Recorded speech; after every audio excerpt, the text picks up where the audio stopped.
Hello, traders. FX Pip Collector here. Today is Thursday, September 25th, and this is my analysis for the pound US dollar, and we're starting off on the 4-hour time frame.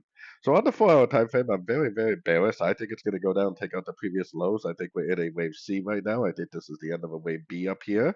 So if that's true, this would potentially make lower lows, lower highs, and just keep on trending down.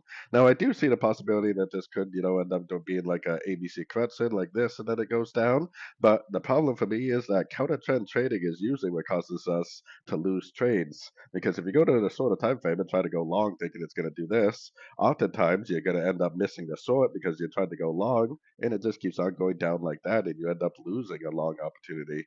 So, anyways, going down to the 1 hour time frame for me, I'm definitely looking for shorts. I have my Fibonacci retracement on this move down. If price makes any kind of a corrective pattern up to any one of these Fibonacci retracement levels, and then you get like a nice engulfing down, then I definitely would take it as a short. If this really is a wave one, a wave two, and we're in a wave three right now, then it's probably just going to keep on making lower lows, lower highs on that 4 hour time frame, which means that we just want to continue to look for shorts every single chance we get. So, anyways, don't forget to check out my website linked over here in the corner. And as always, thank you for watching and happy trading.